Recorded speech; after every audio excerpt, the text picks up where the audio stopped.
Welcome, everybody, to the H3 Podcast Live. Today, our episode is sponsored by Quip and Dollar Shave Club. More about that later. I'm here with Ela Klein. What up, pimps? What up, big pimps? And incidentally, this episode is also sponsored by Ela Kleiner. Check out this shit. Check this shit out, boy.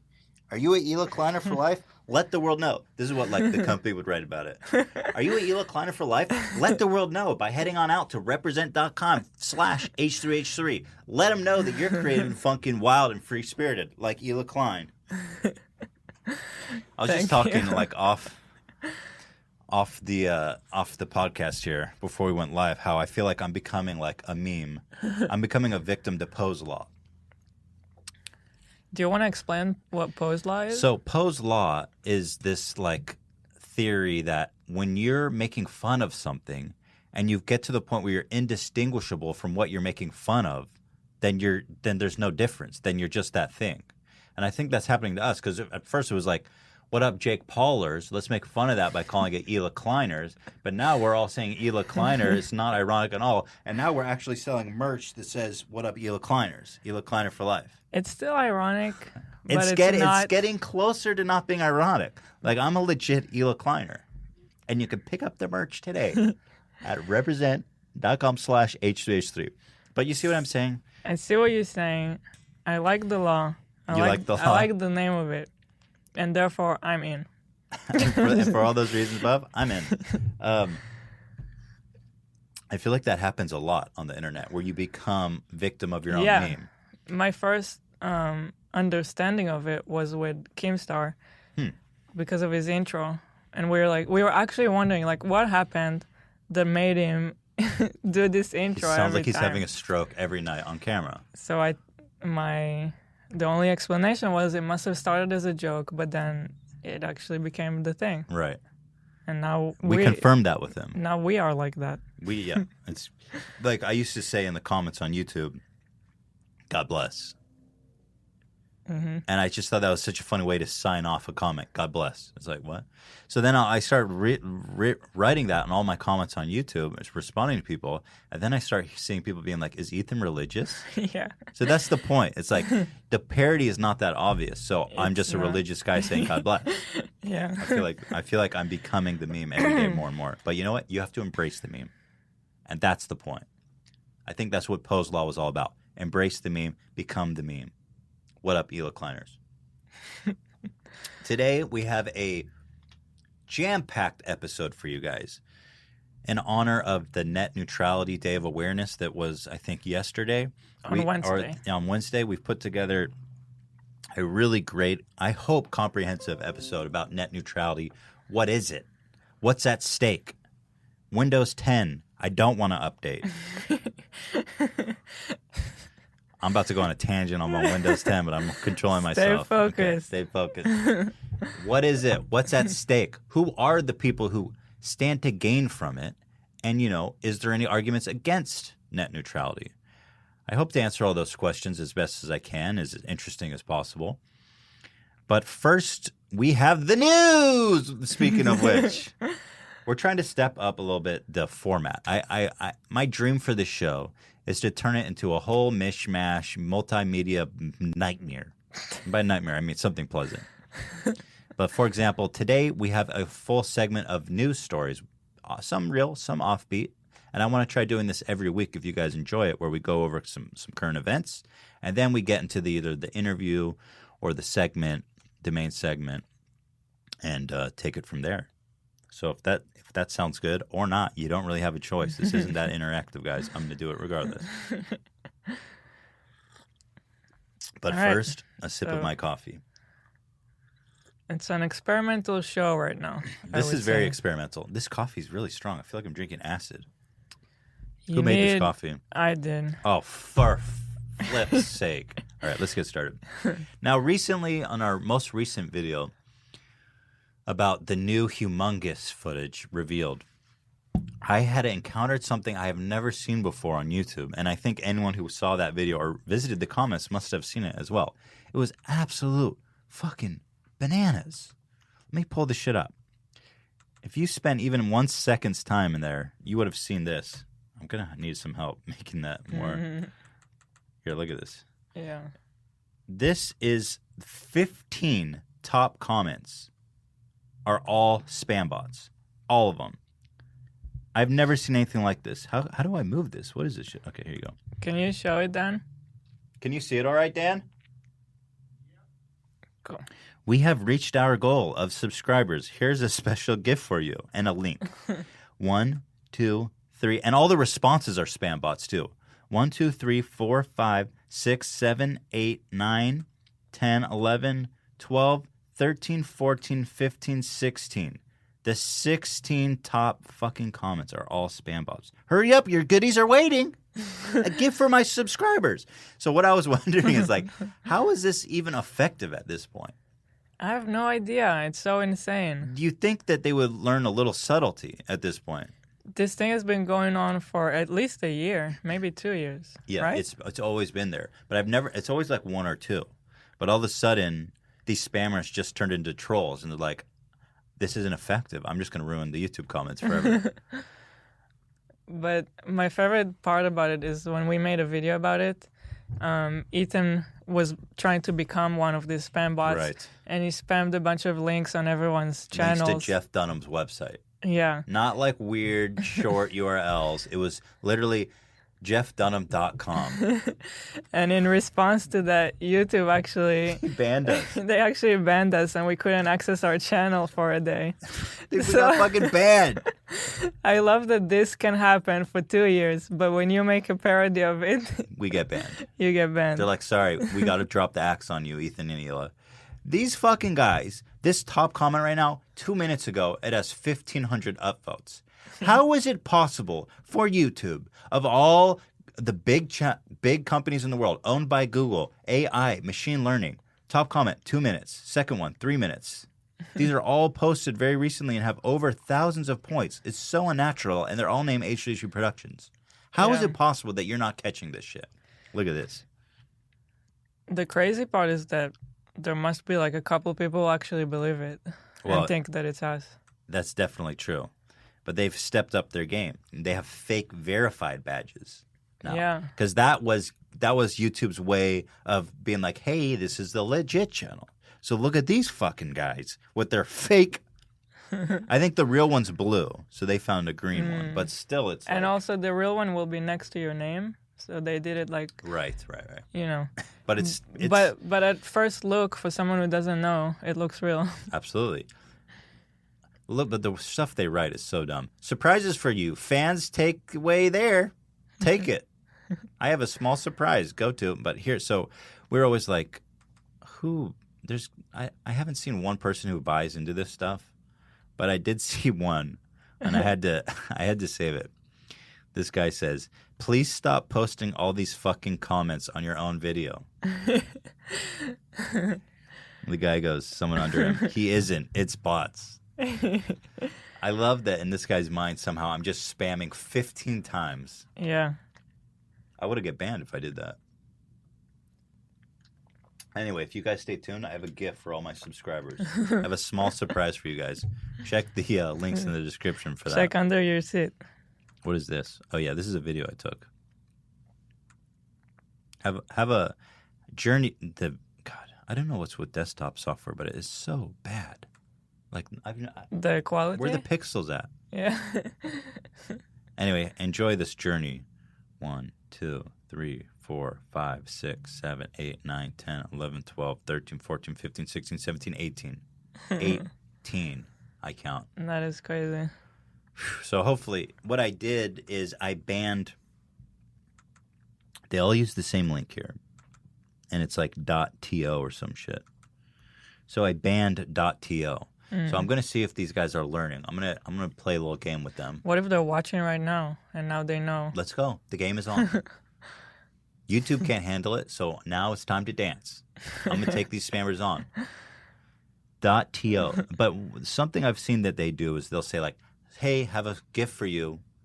Type into Google XYZ 11, 12, 13, like some random gibberish that only goes to their spam site. Yeah. So they have warfare.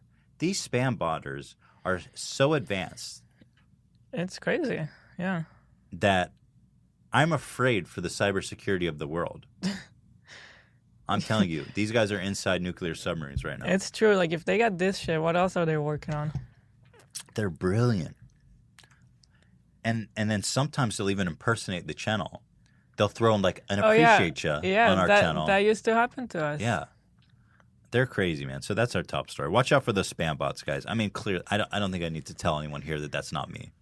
That anytime you see someone talking like for that one person, just to that one guy out there, the next time you see what seems to be an illiterate Chinese person with a very spammy link, it's not me. Okay.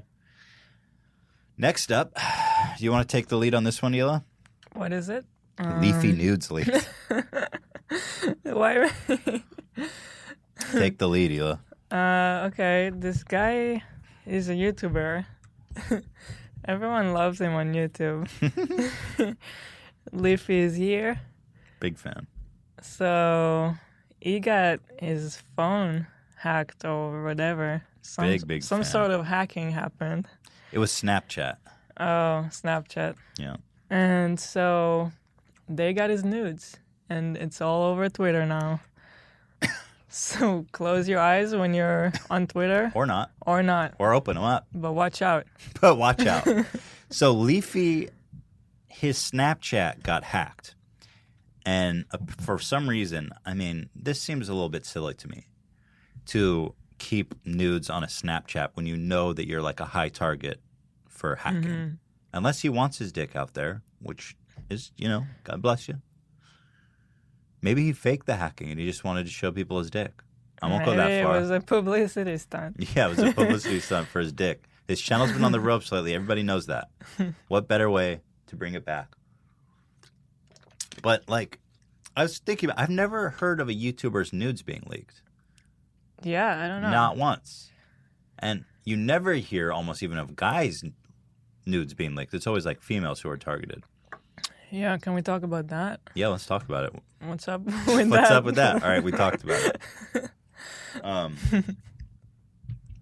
I don't know. I feel bad for him on one hand. I do. I definitely do.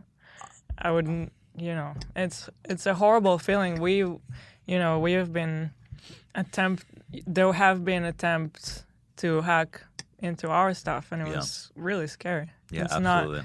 Not a fun experience at all.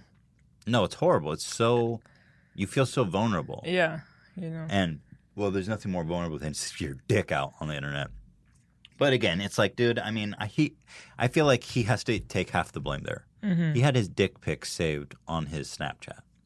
That is pretty strange. That's kind of a strange thing. I don't use Snapchat, though, so I'm not sure how weird is that to have. Well, it's okay. You're like, was it just on his phone? What does it mean? Was it on his Snapchat? What it means is if somebody logs in your Snapchat, they get access to your dick. Yeah. Straight access. Like me, if I'm a celebrity, here's the good thing about being me. Nobody wants to see me naked. All right, my dick pics are completely safe. But if anybody did want to see me naked, and I was concerned about that, I wouldn't keep any nudes, man. First of all, if you want to snap a picture of your dick, send it, erase it. But then the other person so has many, it. Yeah, I mean, yeah.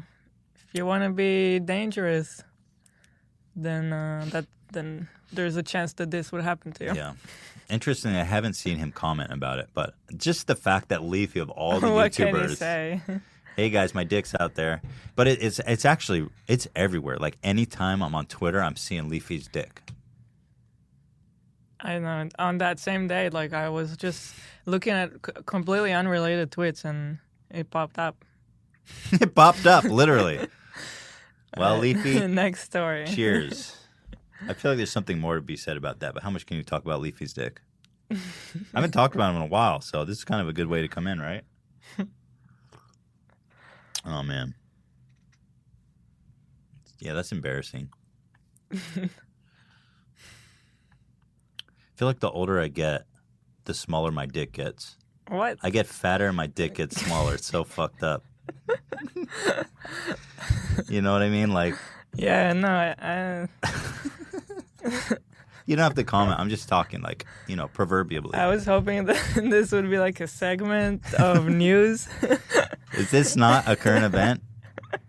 I'm trying, you know what I'm saying? It's like you lose hair on your head, your dick gets sucked into your fat. You don't, and you though. grow, proverbial in the proverbial sense, and you grow hair on your ass. Like, I don't understand that. You lose hair where you want it. You grow hair where you don't, on your ears and your ass crack. What the fuck is that? It's like it's already hard enough to get a date past 20. Why are you doing this to me, life? Biologically, it doesn't even make sense. I'm evolved to fuck, right? That's why you exist. Why are you putting hair on my ears and my ass and shrinking my dick? That's all I'm saying. Can I get a wayo? Luckily, I'm Can married. I get a next news story, please? All right, let's move it on. Next story is a little bit serious, a little bit interesting. I've been following the Trump-Russian story because I found it really fascinating. I'm trying to be bipartisan as much as possible because I know we have a lot of fans who support Trump and a lot of people who don't. I personally, just for transparency, did not vote for Trump, but I try to give everyone a fair shake on things. This Trump-Russia thing is fascinating to me because if it all is proven true, to me, it's just so crazy that one side of the political system was colluding with pretty much enemy of state is maybe a little harsh, but definitely an adversary. Mm-hmm. A competing country. And so, you guys probably followed this story. If you support Trump, just hear me out. Just listen. I'm going to lay it out. It's fascinating. You should want to hear this more than anybody. Okay? Let's start from here. So the story had come out that Trump Jr. had been talking to some kind of Russian ambassador about getting information about Clinton. Mm-hmm. And it just so happened that Trump Jr., in an attempt to defend himself, or I guess be transparent, posted on Twitter a picture of his email correspondence with these Russian dudes. And in it, he pretty much admits to some really crazy shit. And he just tweeted it out, which is fascinating. Let me read some of this stuff. So this guy, he says, "Hi, Don." That's Donald Jr. "Let me know when you're free to talk with Emin by phone about this Hillary info. Emin, I presume, is some kind of Russian diplomat. You had mentioned earlier this week, so wanted to try to reschedule a time and day best to you and your family. Thanks, Rob. I appreciate that. I'm on the phone at the moment, but perhaps I just speak to Emin first. Seems we have some time, and it's what you say. I love it, especially later in the summer. What? Could we do a call first thing next week when I am back? Good morning. Emin just called and asked me to contact you about something very interesting. The Crown Prosecutor of Russia met with his father, Aris, this morning, and in their meeting offered to provide the Trump campaign with some official documents and information that would incriminate Hillary and her dealings with Russia and would be very useful to your father. This is obviously very high level and sensitive information, but is part of Russia and its government support for Mr. Trump. What do you think is the best way to handle this information? Would you be able to speak with Emin about it just directly? I can also send this info to your father, but it's ultra sensitive, so wanted to send it to you first. So you told me that you should tell that point about Al Gore. So, okay, this to me is kind of mind-bending. I have a hard time, even as like a staunch Trump supporter, that this would bend your mind a little bit. That you, even as a what? Staunch? A Trump supporter. I don't know what I said. Sorry, I'm dyslexic as fuck. He was like, "Did you just say English?" That this wouldn't bend your mind a little bit. You have a Russian ambassador sending you incriminating evidence stolen from Hillary's email account, trying to influence the campaign on your behalf. I'm not sure what are the counterpoints to defending that, because I know his supporters do defend it. They say, well, who's Trump not to accept help if somebody wants to help him? even if it happens to be an adversary, someone who its best interests aren't the United States. So people will say, well, Hillary's a criminal and she deserves to be outed or whatever. It's like an issue of morals, right? It's a conflict of interest is what it is. Yeah. Yeah. To put it lightly. Lightly. Yeah. But the biggest problem here is that Trump and his campaign and his son and everyone involved has always said with an absolute definitive way, we haven't had contact with the Russians about any of this stuff. Yeah, that is crazy. So on one hand, all these counterpoints of defense is like, okay, we can talk about that. But the thing that I'm worried about is why have they denied this relationship for so long? It's pretty weird. If it was going to come out eventually, why lie about it all the time? I don't know that they thought it was going to come out eventually. But you can see here, even in this short correspondence, he says they sent it to your father, and he says in the best interests of your family, which would imply that they all knew about this from all of them, right? So the lying is, and the kind of what seems to be an attempt to covering up this story. Now, a lot of people are saying, why did he tweet this out? Because it's like obviously incriminating. People laughing, saying he's just dumb. He's dumb. He's a dumb. They're idiots. I don't think that's the case. Mm-hmm. Probably most likely is that because the New York Times was digging into this, and they probably figured that it was gonna come out. And I think this was his. If I had to guess, I would say he's trying to get ahead of the story because it was going to come out anyway. Yeah. You want to control the information as much as possible. Yeah. You don't want to give the control to the New York Times. To me, this is pretty much, I don't know, whatever I don't know, you believe. The whole thing is just so crazy. It's spooky. Yeah. I don't trust the Russians to be meddling in our governance. And you should tell about that point that you told me about Al Gore. Oh yeah, and so okay, again. Look, I'm not trying to trigger anyone. I know this is very contentious to talk about this stuff. But this is like the most smoking gun on this issue. This is pretty serious stuff here. Now, people are saying, here, let me compare this to something. Okay. Let me find this. Oh, do I not have the info? Oh, yeah. It's pretty funny how it's all about the emails. I know. This is kind of fucking ironic, isn't it? After all this shit, there's this email that's coming back to haunt Trump Jr. Oh, man. You couldn't write it better than this. House of Cards has nothing on this shit. It's like YouTube with Twitter DMs. Fucking hate those Twitter DMs. I wish they erased forever. So, just for comparison, now Al Gore, when he was running against Bush, I think it was back in 2008, if I recall correctly, had received information about Bush's debate questions. So he found out what questions Bush was going to be asked during the debate. That gave him a hugely unfair advantage because he could prepare counterpoints. Mm-hmm. He could prepare zingers. It gave him an absolutely unfair advantage. And the first thing Al Gore did when receiving those documents is he handed it over to the FBI.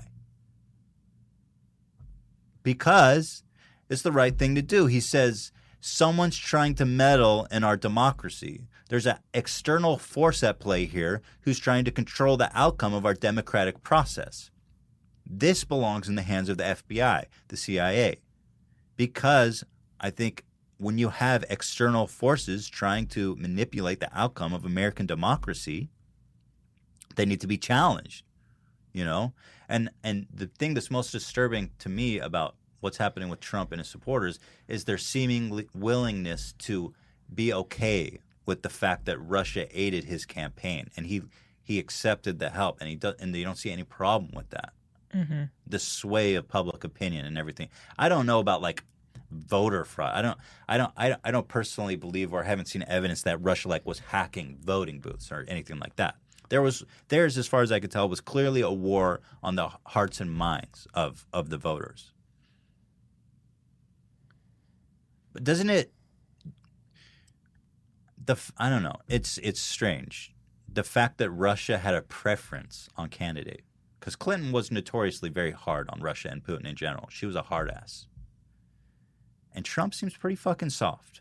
He talks shit on everybody. Everybody he's talked shit on. Every world leader. Even people in his own party. Lil Marco Rubio, low energy. He shits on everybody. Somehow, Putin is this glorious horse-riding fuck who has never done anything wrong, who has never assassinated political opponents, who didn't just make a warmongering land grab in Ukraine. He's the fucking great, like, I'm just saying, it's concerning.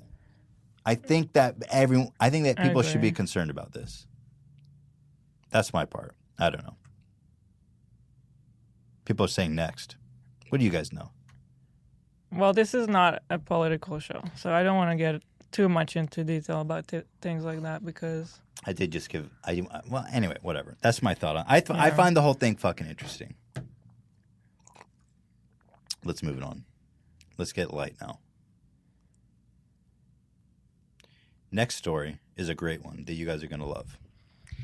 Anheuser-Busch, ex-CEO, Augustus Adolphus Busch IV. It's this guy's actual name. Augustus Adolphus Busch IV was arrested for flying his helicopter while drunk. This story is a crack up, dude. Let me Everything in this story you gotta like read twice to make sure you heard it right. It's such a great headline. The former CEO of Anheuser-Busch, his name alone is unbelievable. Augustus Adolphus Busch IV was arrested after he landed his helicopter in Illinois' business parking lot Monday. He landed his helicopter in a parking lot. I'm going to show you the video. Swansea police said in a Facebook post, officers were dispatched to report a helicopter landing for unknown reasons around 1 o'clock in the afternoon and were concerned about the aircraft taking off again due to close obstacles and buildings. After 7 hours, police said they received a call saying the pilot, identified as Bush, appeared too intoxicated to take off. The helicopter's rotors were spinning and the engine was revving up when an officer arrived on the scene. That is terrifying. Listen to this shit. Bush's wife, Dwana Wood, was with him at the time in addition to their 8 dogs. There was 8 dogs in the helicopter. That's a fucking party, dude. Like, how do you forget about drunk driving? Let's drunk fly. Drunk? Not even helicopter seems even more complicated than flying an airplane. Let's drunk fly a helicopter into a public park. Just in a neighborhood. You got to see the video of where he actually landed. This. It's so funny. After a second officer arrived on the scene, the police administered a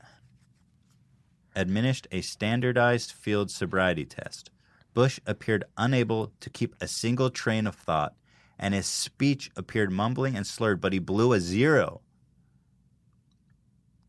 Because he was fucked up on painkillers. Yeah. He had pills and shit. So he wasn't drunk, but he was fucked up. Which is probably even worse. He's like, can you imagine nodding off in a helicopter? Like nodding off in a car, you crash, and you're probably fine, you get out. You nod off in a helicopter, it's your last snooze. It's different levels of dangerous. It's like you can crash into a house, and I don't even know. You just kill like hell. You just kill like a whole family of people. That's why I hate flying. It's like, by percentage, flying is much safer than driving. But when you crash an airplane, you're Bradburied. Can we get a soundboard sound for that, Dan? When you crash in an airplane, you're... Which sound are you looking for? I don't know. I'm just waiting to see what he chooses. I didn't hear it. Oh, we didn't hear it. Did people... Oh. Thank you, Dan. This shit's getting to use real fast. That's a great story. Let's see here. A further search of the helicopter turned up several loaded weapons. Weapons, too? And several bottles of prescription drugs. So this motherfucking guy is in a helicopter with 8 dogs, and a bunch of loaded weapons, his wife, and tons of pain pills. Watch this video. Let's point out no charges have been filed in this case, but here's a look at where this chopper landed and give you a sense of what's around here. This is just a parking lot in the middle of an office park. You've got a dumpster a few feet away from where that helicopter landed, and you can see just some of the other businesses. I wonder what he was doing there. I wonder if he was just picking up a Papa John's or some shit. Like, what the fuck did you need to land your helicopter there for? No, I think he landed there because he felt unsafe. But he was about to get back in and take off. Yeah. Okay, so that was an emergency landing. Yeah, He's like, yo, maybe I'm too fucked up. But then, I don't know. I'm not sure. Maybe. But he called the cops, right? Or not? The driver? Yeah. No, one of the store merchants called the police. Oh, my God. And they're like, yo, this drunk idiot's about to take off in his helicopter and kill someone. Oh, my God. I think he stopped off for a Papa John's. I need to talk to his wife. She needs to was take probably better fucked up, care of too. him. She's chilling with the dogs and back. They're having a great time. It's probably their favorite hobby. My passions include getting fucked up on Oxycontin and flying my helicopter. He wants a lift. It's just quality time with our dogs. The dogs are all freaking out up there and shit. Here again, this is in Swansea, a big office park here. Witnesses tell us they wondered what in the world was happening when the helicopter landed in the middle of this office park. Now, Swansea police say the pilot told them he was visiting a business here. Now, according to my sources, August Bush IV... According to my sources, it was a Papa John, large, and some crazy sticks. What'd you say, Ela? Just laughing at his name.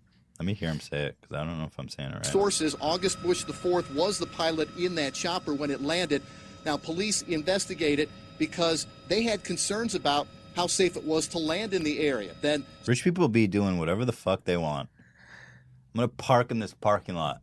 By the way, no charges were filed. What? That's what he said. No charges have been filed. Really? All you got to be is rich, and you can park your helicopter in some broke people's house for all they care. Wow. Just give the commissioner a couple $100 thousand. That's a lot of money. Not for Bush. Not for the Bush family. That's amazing. This guy's old money. He's Bush the Fourth. several hours later, witnesses Anyone contacted called police August or Augustus? Seriously, Augustus. You know, the next person you meet named Augustus, you know his ass got money. He's got helicopter money.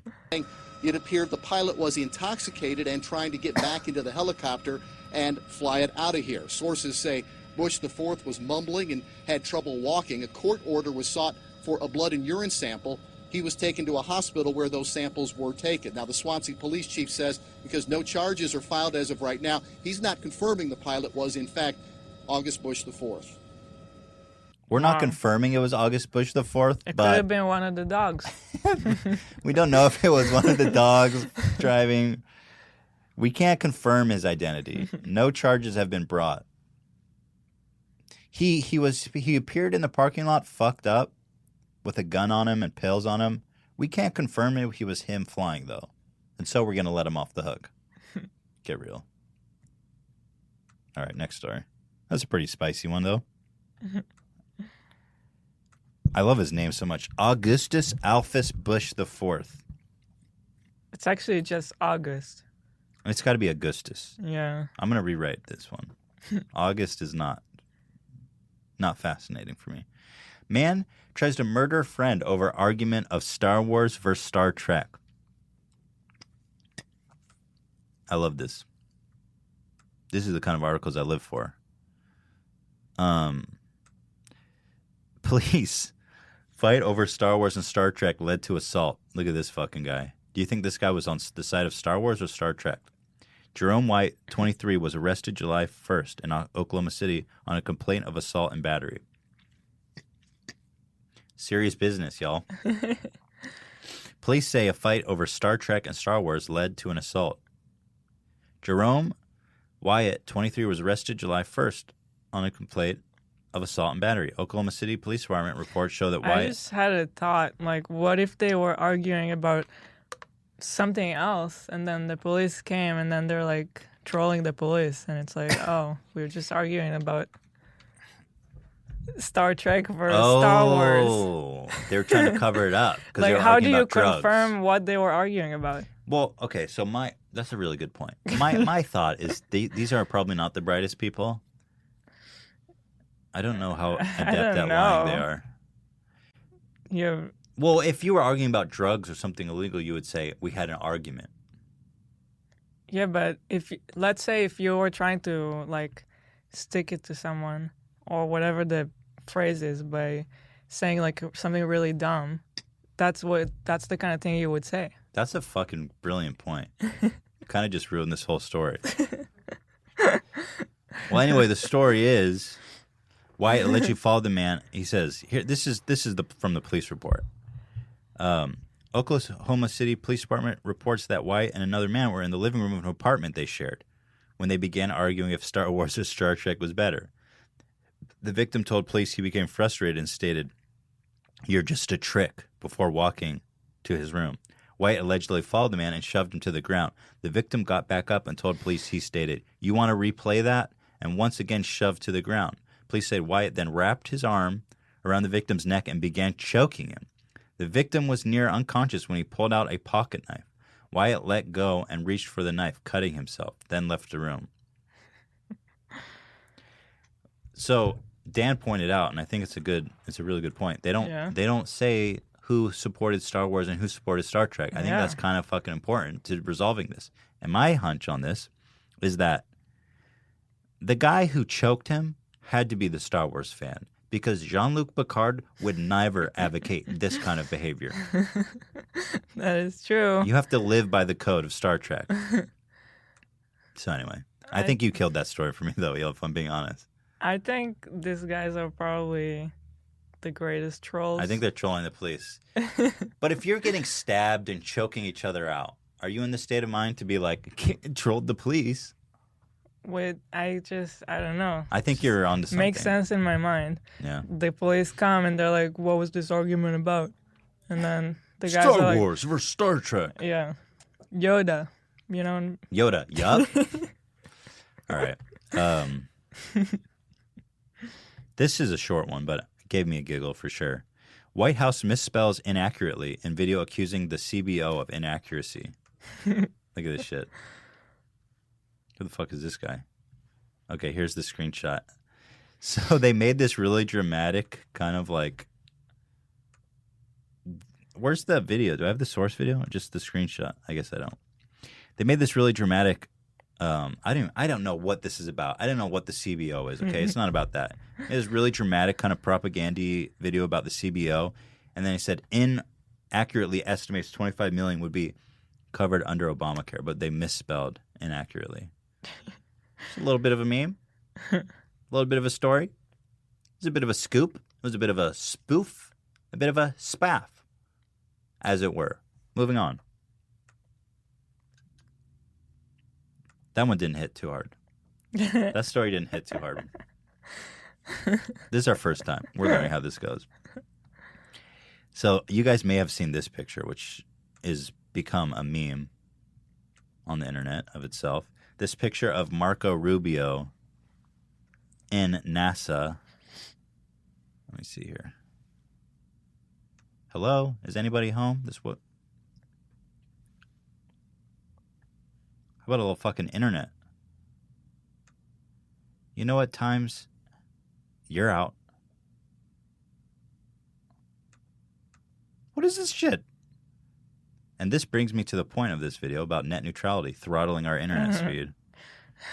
So here you can see, you guys have probably seen this picture of Mike Pence, the vice president, touching a thing in NASA that says, "Please do not touch." And he's there just with his hand on it. And so he tweeted out a week after everyone was memeing on him. He said, "Sorry, NASA, Marco Rubio dared me to do it." This is his actual Twitter account. Vice President Pence. "Sorry, NASA, Marco Rubio dared me to do it." It's amazing. Is this fucking insane? Is this insane to you guys that Mike Pence and Marco Rubio are walking around NASA touching shit like it's a candy store or some shit? The picture is amazing. It's the fact that it says right there, not to touch. Here it is. This is like a historic picture. I Yeah. feel like in 100 years from now, this will be in history books. Critical spaceflight hardware. Do not touch in bold red letters. And here's Mike Pence, without cracking a smile, his hand, for no reason, no purpose, on this beautiful critical spaceflight hardware. Mike, sorry. It's Marco's fault. He dared me to. I'm not sure, like, how old is Mike Pence? He's like 60.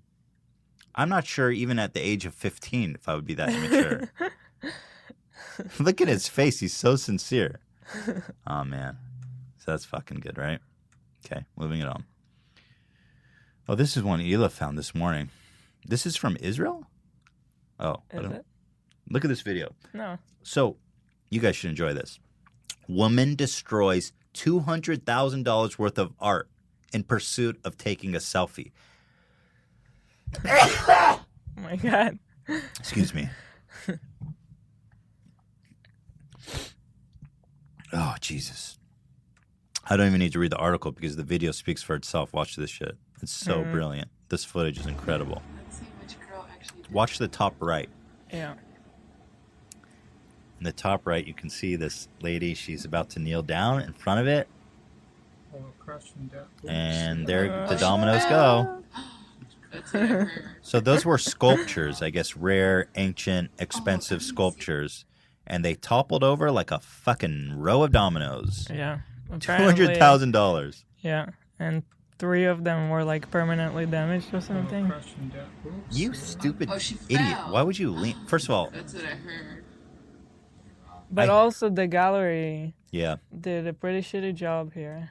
I'd say it's half the curator and half her fault. No Yeah. glass, no rope. I mean, in this day and age, you got to expect that somebody's going to want to domino your selfie domino your shit. Okay. How are we doing? So, Dan, did you end up making that Shark Tank Season 4 intro? Fuck yeah. Okay, moving on.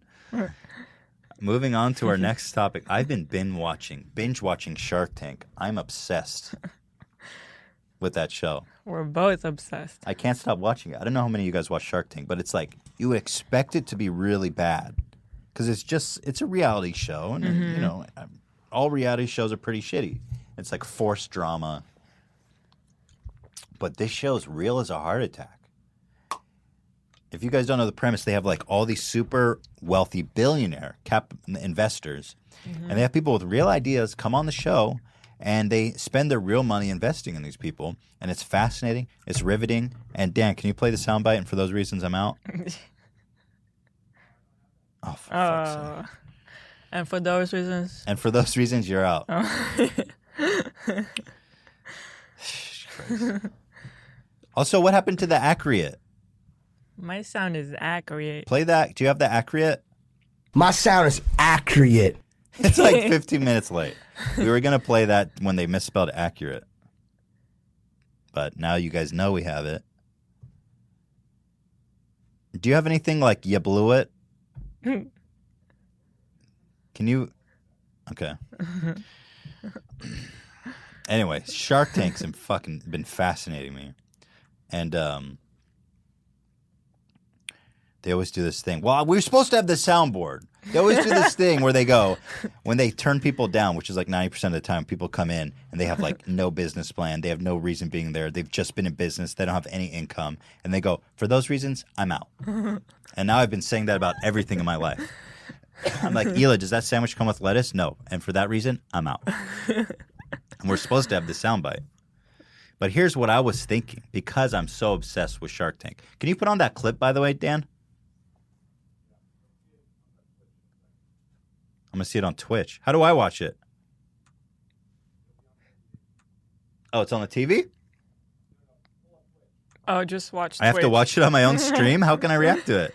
Well, because if you want to see it on the TV, it has to switch the Oh my HDMI gosh, this is cables. so ghetto. I'm watching my own stream to react. All right, look at these goofballs, man. Damien, the black guy in the middle, he walks so funny. His hands don't move. I just am fascinated by this They scream. all kind of walk funny if you focus on, Oh, they're so great. like, watch Mark on the left. He's got like a waddle.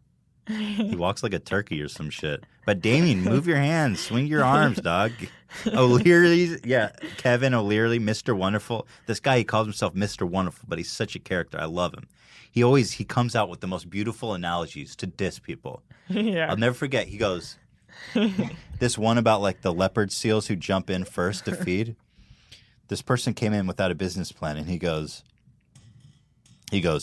every summer in Alaska, there's a group of leopard seals that jump into the shark-infested waters. And there's always one who's the hungriest who has to jump in first. And most likely, he's going to get eaten, but he saves all the other seals.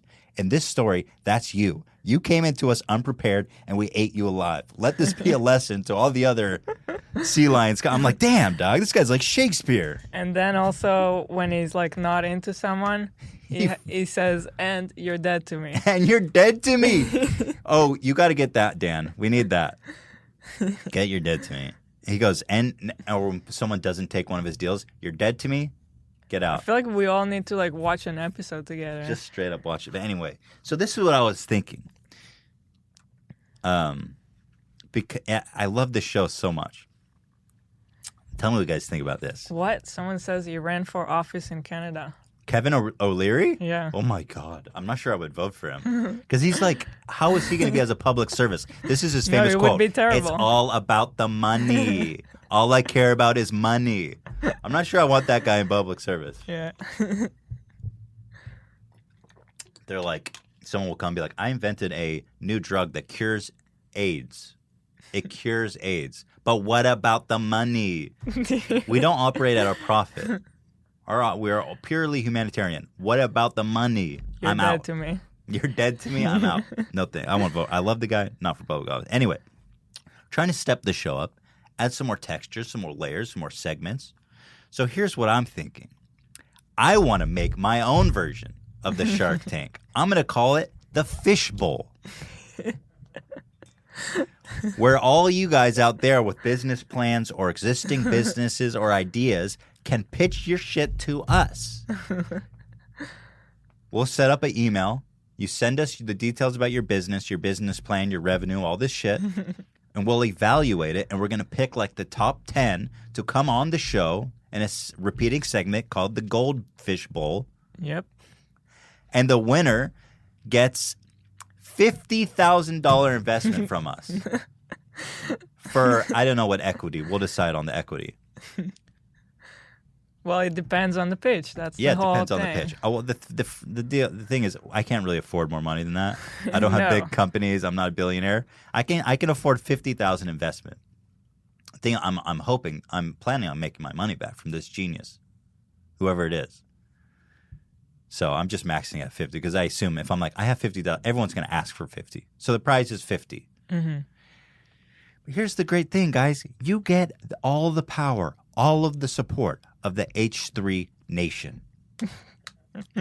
We're going to go slamming for you because we're going to be business partners. I'm talking social media. I'm talking YouTube channels. Whatever you got, we're in. Let's make a lot of money together. And for that reason, I'm in. What do you guys think? What do you think? That'd be a fucking great segment, right? I think it could be like over a whole season of this podcast or something like that. Yeah, it would have to be like 10 episodes. few months. Like a reality show of like, we get the pitches, we go over them, we narrow it down to like 10, and then we kind of narrow it down to the top one that we'll end up investing in. And becoming people partners watching live can also help vote. Yeah, we can even have votes, right? Mm-hmm.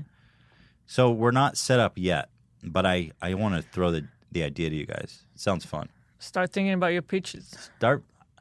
Yeah, I mean, I'm looking for people with existing businesses. I'm not looking for some guy who's like, my idea is to make an app that will show you where the closest bathroom is. That's Seinfeld. That's from Seinfeld. It's actually a really good idea, to be honest. So I think next episode we'll start. I'm going to set up an email, and I'm going to start getting your guys' applications. And then the next episode after that, we can start the segment called Fish Bowl. Fish Bowl. $50,000 online. That's a lot of money. Let's make a lot of money together.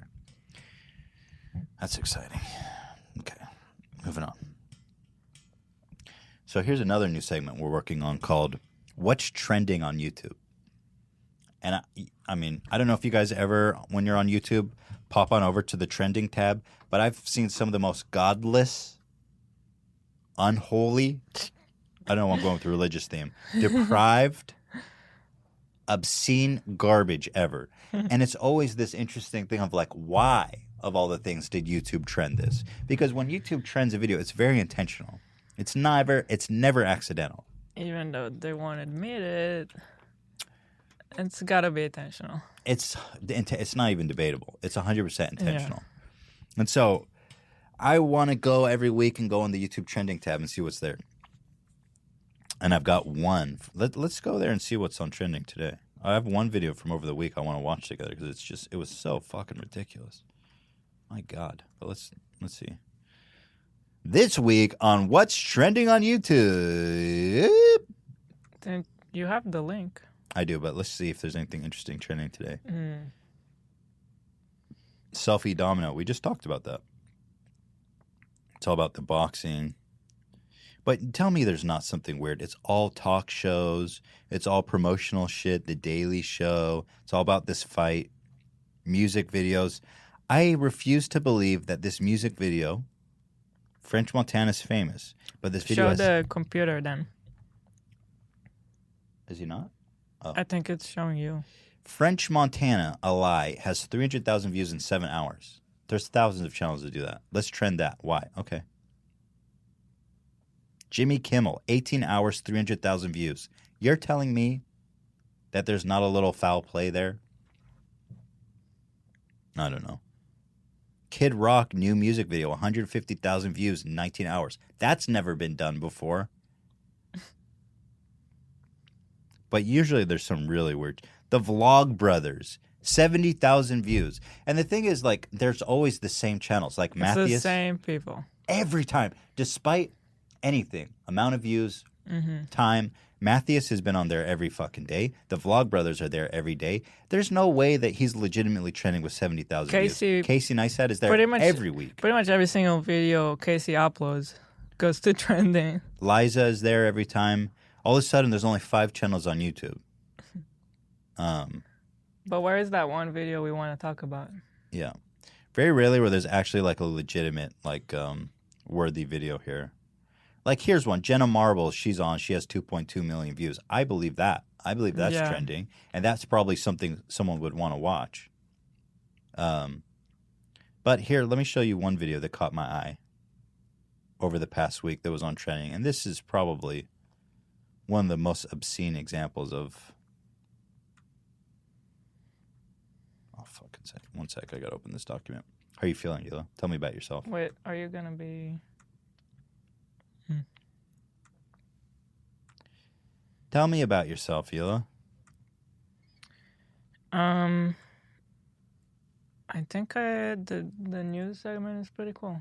You like it? Yeah. How do you guys like the news segment so far? Is it good? I'm just opening this document. But after this, we'll take a break and then get into the net neutrality stuff, just in case people are wondering.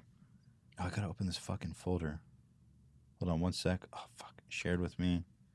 Okay, here it is. All right. So this one is called... This video was called Parents Explain Masturbating to Their Kids. I think that was the exact title. Parents Explain Masturbation. This was on the top trend. I think it topped out at number 3 on the trending. You can see here it was number 6 at the time of this screenshot. It was called Parents Explain Masturbation. Yeah. And it doesn't have that many views. 300,000 views. I checked. YouTube says trending is based on blog posts. Yeah. Like how much it's been shared on other websites. Horse shit. I sourced the links on this video. It's not posted anywhere. It's the same for any video on that trending page. They're not being shared anywhere on the internet. No. It's ridiculous to claim that. So this video was on number 2 trending at its highest point. Didn't have that many views. Nothing remarkable by any means. But even beyond it, the video itself is pretty... One of the top comments was, HCSU should react to this.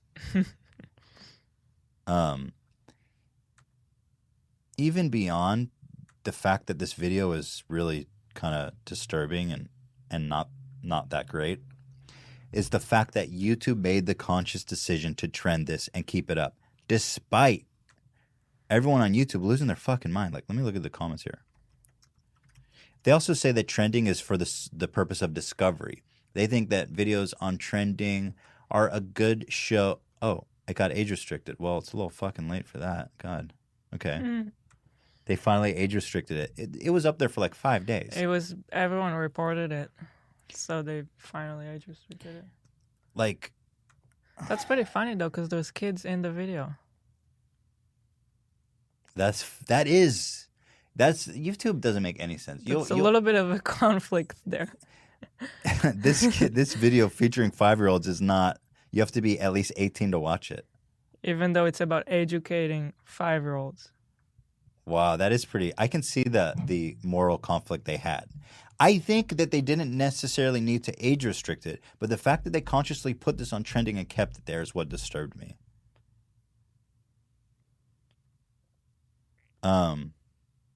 Let's watch it. I can't hear it, Dan. There you go. I guess I should preface this by saying that I think that sex education is important, and I think that in the United States there's way too much shame and embarrassment surrounding sex.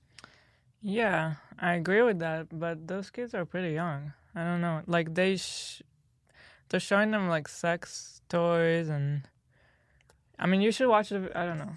It's a weird video. I think the thing that disturbed me is the fact that they like filmed it for entertainment. Because this isn't educational. This is entertainment. Mm-hmm. Right? This is not what educational looks like. This is content for like adults to be entertained by. Like, oh, kids. And it's just really, I don't know, it's really embarrassing and it just feels wrong. It feels voyeuristic to me in a really gross way. Snake.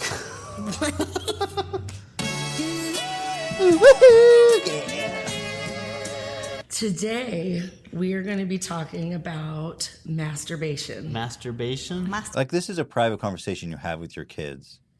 Yeah. You shouldn't film this and show it to millions of people. It's humiliating. It's very strange. And you know the producers are like, more vulgar. Mm-hmm. More detailed. Tell them about jerking off. Yeah. Fuck yeah. Masturbation. You kind of do it a lot, really, but you don't know it. Masturbating is when you touch your privates in different ways. Watch us get age restricted now on Just YouTube. by talking about it. Fuck me. Make yourself feel good. Isn't that right? Actually, that's a good point. We probably should not watch. Should we just not? That's how fucked up. Are we really going to get age restricted for talking about this? Yeah, we would. I want to watch it. It's just such a shame, but I think you're right.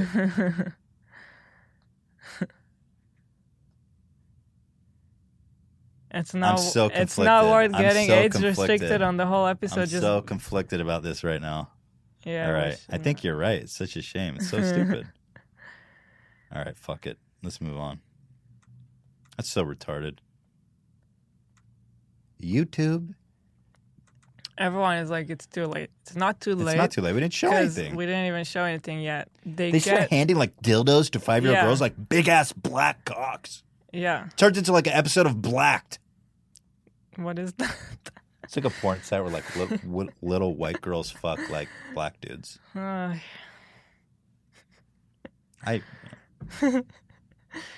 on the internet, you know. Anyway, this video. Anyway, it turns into an episode of Blacked. This video was great. Definitely. Check it out on your own time. Check it out. All right, where were we?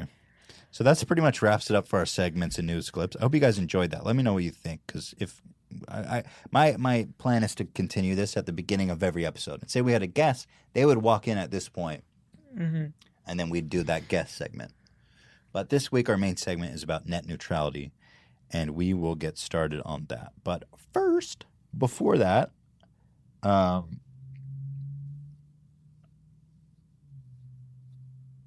we have a flippin' heckin' ad. God, I was reading the chat. They get in my fucking head. I'm looking at the chat too. It's the last time I opened the chat. I cannot look at the chat. It's like so you can't. You just can't look at it. Well, everyone's screaming like, cut it. I hate it. But I don't know if they're trolling. Talking about the video. Oh.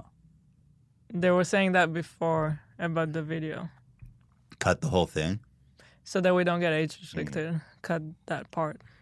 Hope you guys enjoyed that segment. I also want to talk about something I almost forgot. This game, I'm obsessed with this game. Player Unknown. You're reading the chat, Hila. You got to close it. I'm talking to Hila, and she's like a wall. She's not even acknowledging that I'm here. We're doing a live show. Hila's not even fucking listening to me. She's the only person in this room. All right. Close it. Letting everyone know I'm not looking at the chat. And it's your guys' fault. All right. We'll look at it during the breaks and after. Yeah, good. I'm obsessed with this game, Player Unknown Battleground. Yep. And last night... Oh, my God. This game, for those of you who don't know, it's captivating. It's one of the most interesting and fun games I've played in a long, long time. I've been playing Overwatch a lot, and it's got so boring for me. And this was exactly what I was looking for.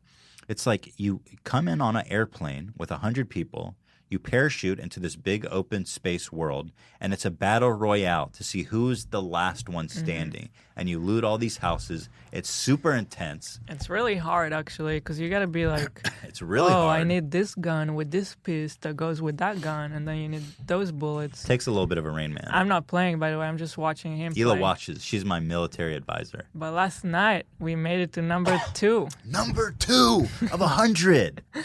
And, like, I suck. So this was a huge thing for me. Like, I played beautifully. And it came down that I was in a little hut. And the thing is, the really, really cool thing about this game is that every, 2 minutes or so, the space in the map decreases. And there's this huge blue dome that squeezes in on you. And if you're caught outside the dome, as it squeezes in, you lose health. I didn't realize at the end that you lose health faster.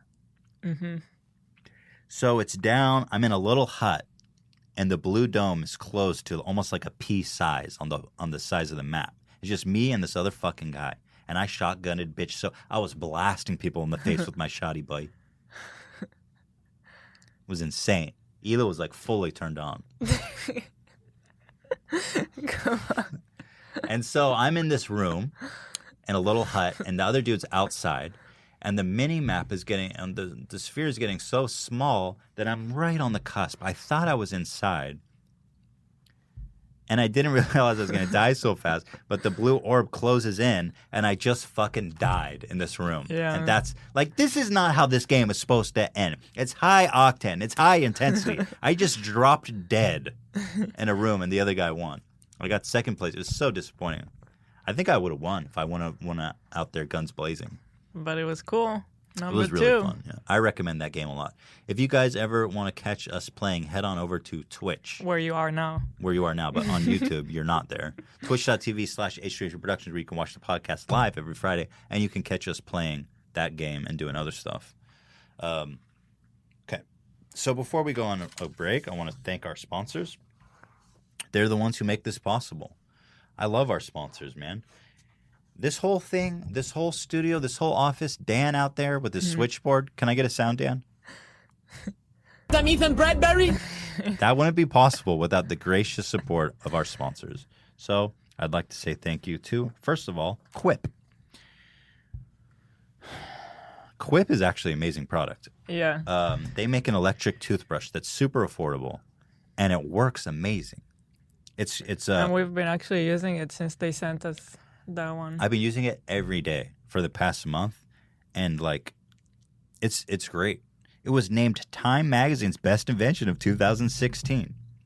It's really cool. It's an electric toothbrush. You put it in your mouth as you do toothbrushes, and it basically tells you every 30 seconds. It will stop vibrating for a moment. That's my favorite feature about it. It stops after 3 minutes. You're right. So if you're about to pause before that, you know there's still Keep time. brushing, dude. Yeah. You disgusting monster. Keep brushing. Not you, but that's what it's telling you.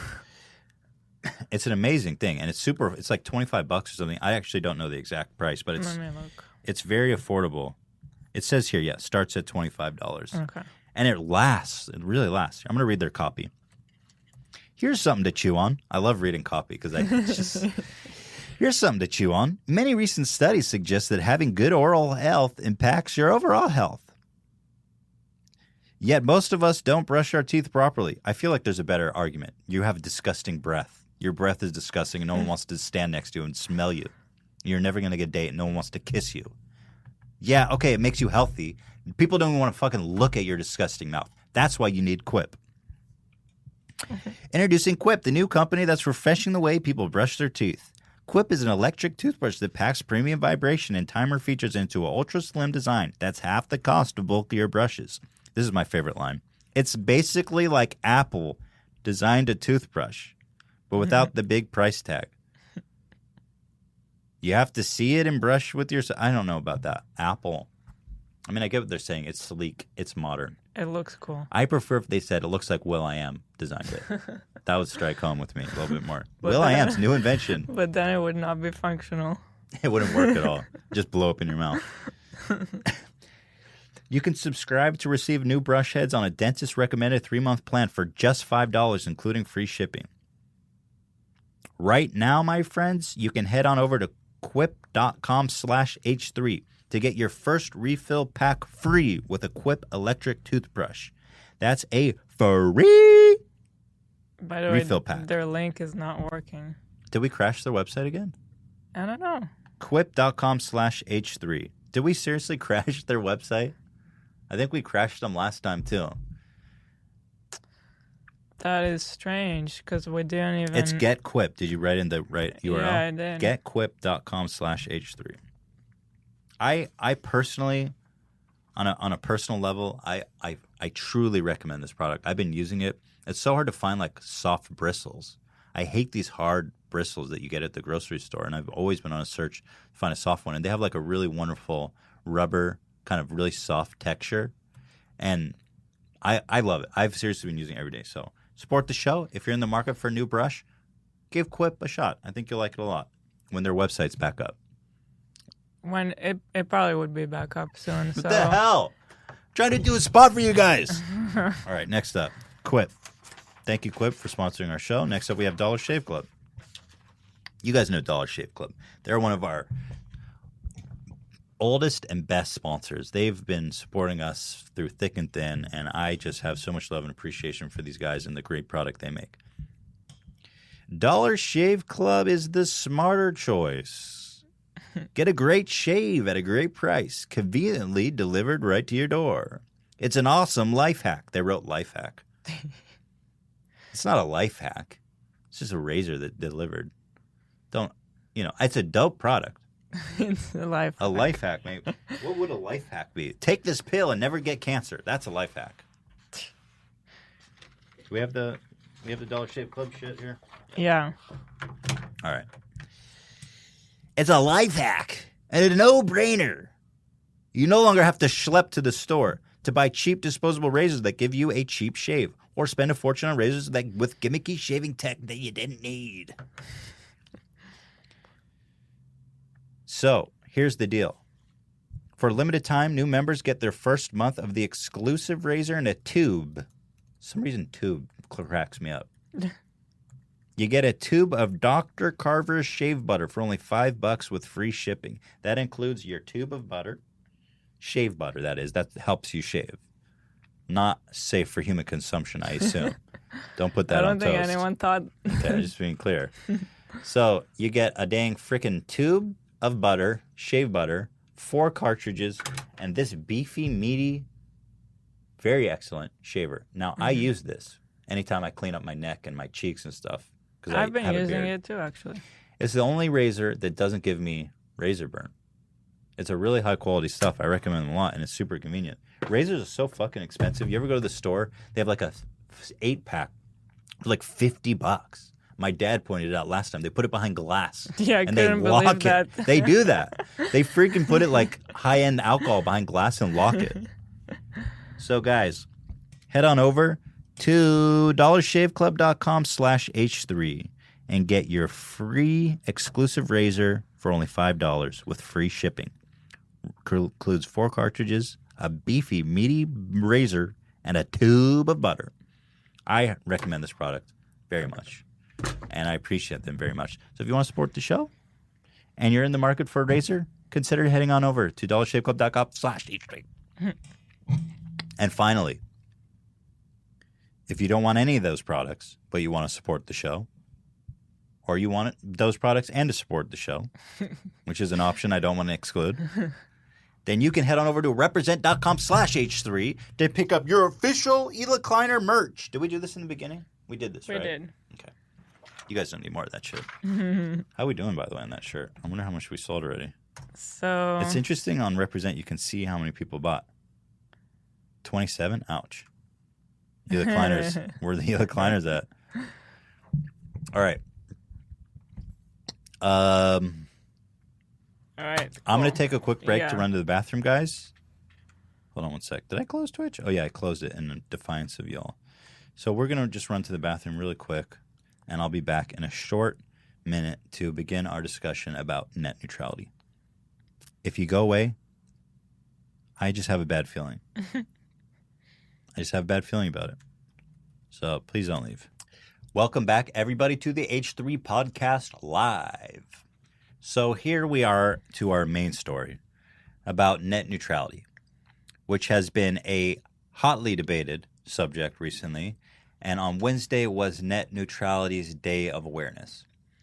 Now, my objective for doing this piece, I want to explain to the best of my ability, based on our research, what is it, what's at stake, who are the people that benefit from it, are there counter arguments against it? So let's start from the top here. What is net neutrality? Which is essentially the principle that internet service providers should enable access to all content and applications regardless of the source and without favoring or blocking particular products or websites. Mm-hmm. And to break that down, that essentially just means a free and open internet. One where the internet companies have one job, to give us the juice. They don't say what sites you can visit. They don't say what sites you can visit, how fast.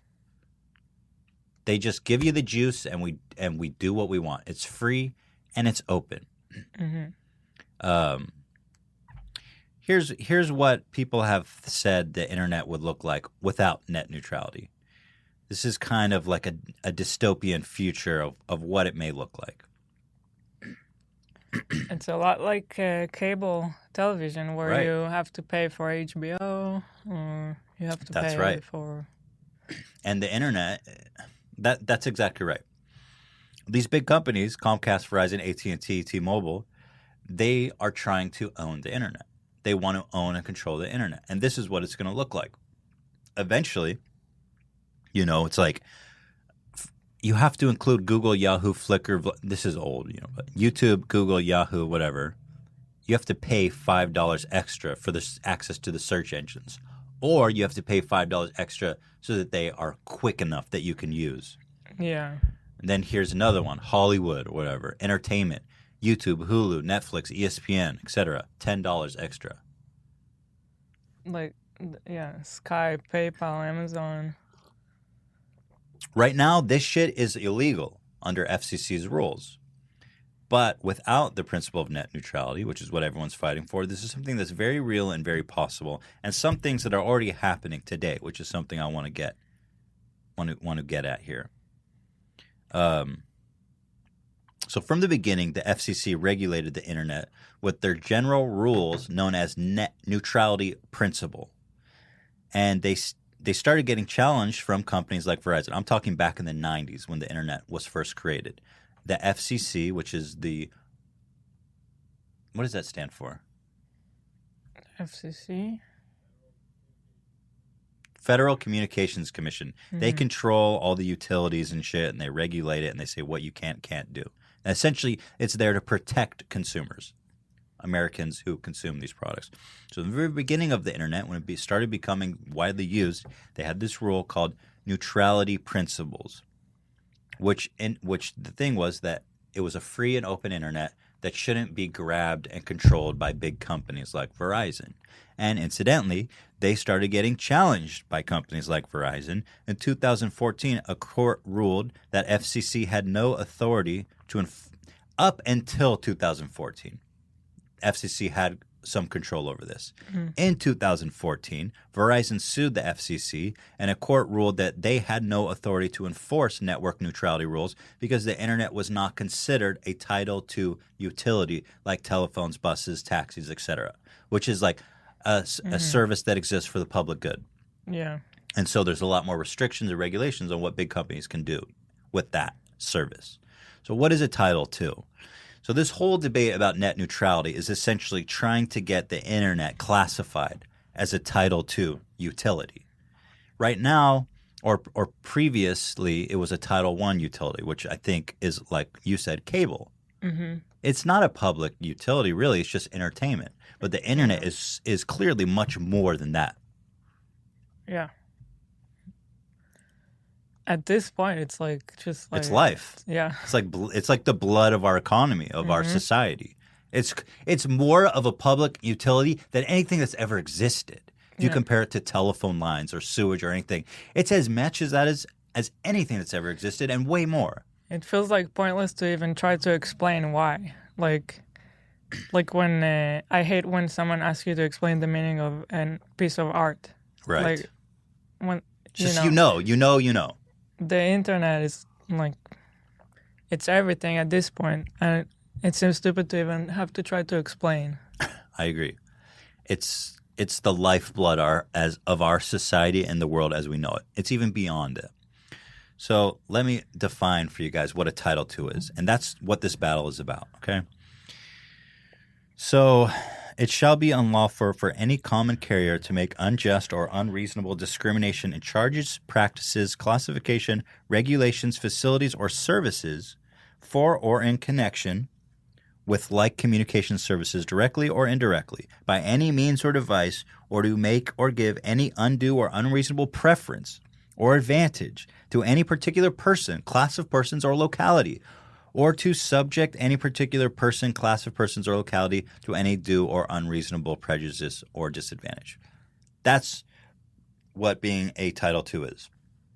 They're saying you can't manipulate it. You can't favor anyone, any service. It's a public good. It is what it is. It's free and open.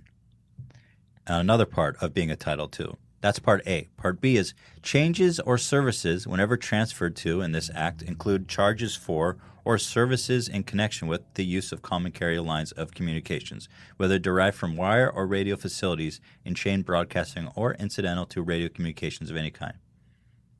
C.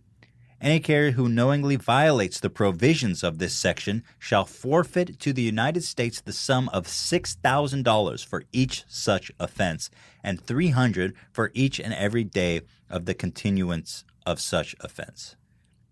So the FCC is like, you have to pay up if you fuck around with this shit. Mm-hmm. Now,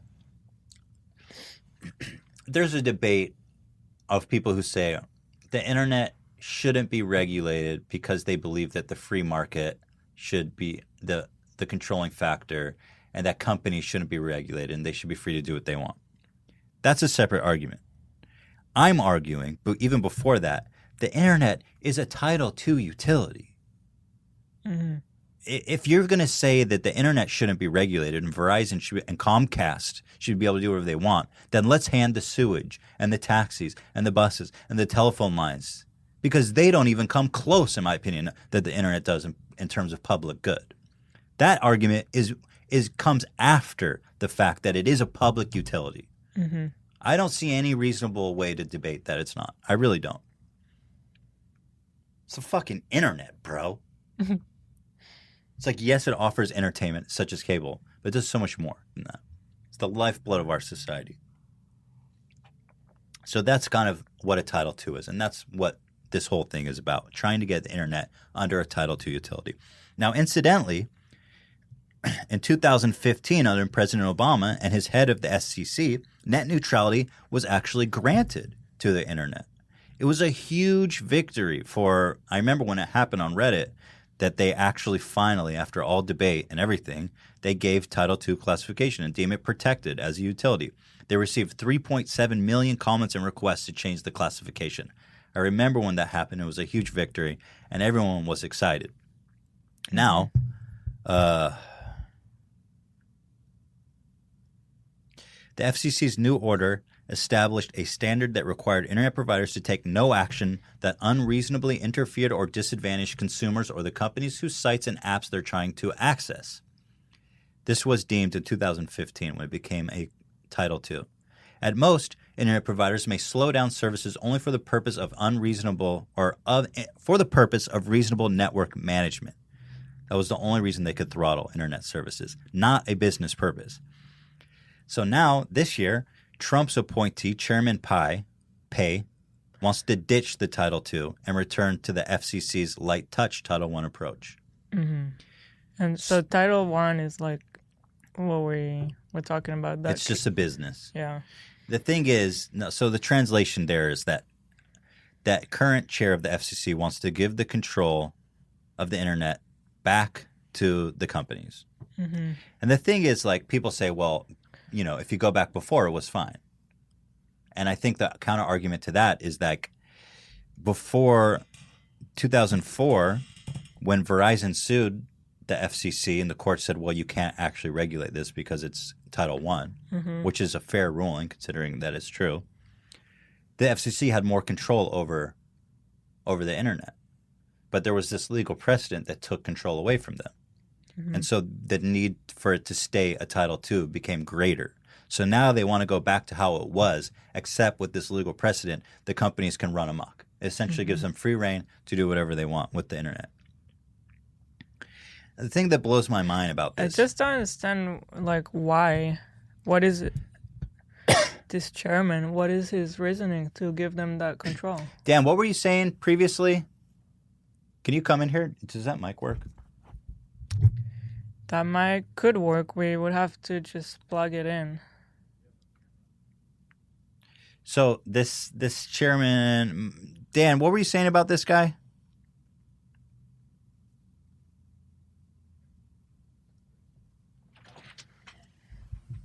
His whole deal is he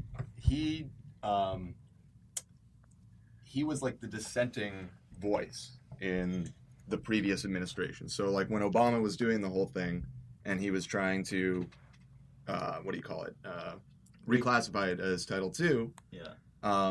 This guy, the current chairman, he was on the council and he was against it vehemently because he's... I think it won 3-2 or something. Right. So he was that one. He was, yes, exactly. And so as soon as the new administration came in, boom, that guy gets promoted. He's now the commissioner. And, of course, immediately he does what he said he always wanted to do, which is keep it the way it used to be, basically, right. So that they can just... deregulate it. Right. Thank you. Yep. Thanks, Dan.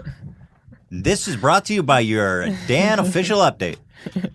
So to try to answer your question, Hila, the only thing I can think of is like the kind of conservative economic vision of America is like free market, unregulated. You let the market figure itself out, right? Okay. This is kind of this beautiful vision they have of the free market. Yeah.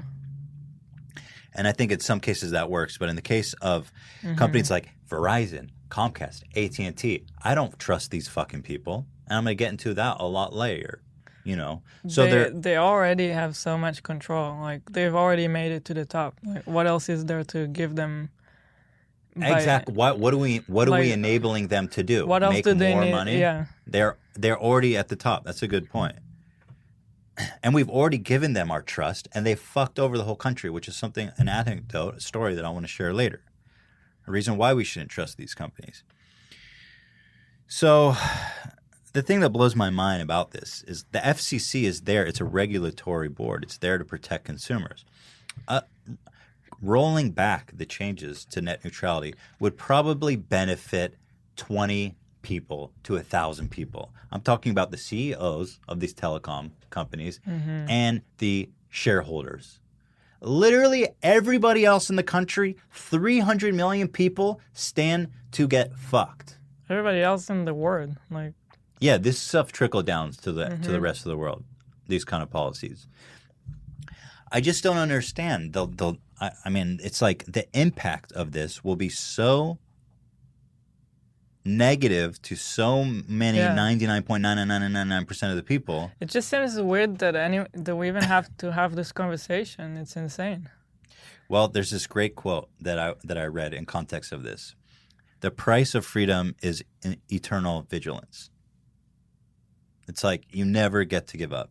This fight's been going on for years. It's like every month, every year, I see the same headline: net neutrality is under attack. Yeah. And it's like, fuck, like not this shit again. You know, us here in America, in this American democracy that we all take for granted, you forget that the price of freedom is eternal vigilance. We're all so fucking lazy. We're all so take this shit for granted that when you get lazy and you don't remember that you have to fight for it every year, forever, then all these people, they'll take it for you, and and you'll be happy about it. It's like Mike Tyson famously said, "I'm gonna fuck you till you love me, faggot." That's what Comcast is essentially doing to us, and we love it, and we love it. They fucked us in the ass, and now we love it.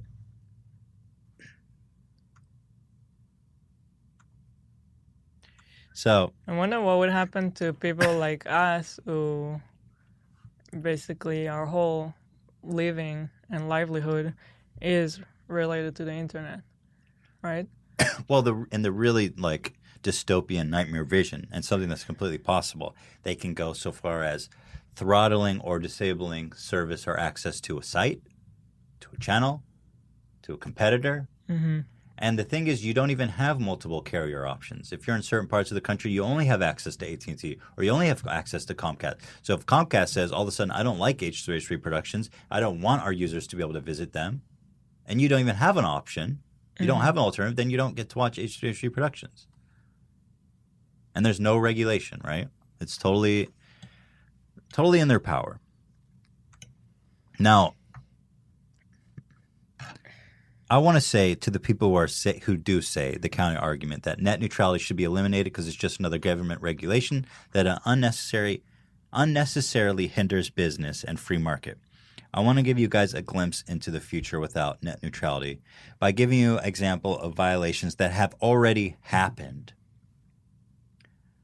Here's a list starting in 2005 of telecom companies violating net neutrality.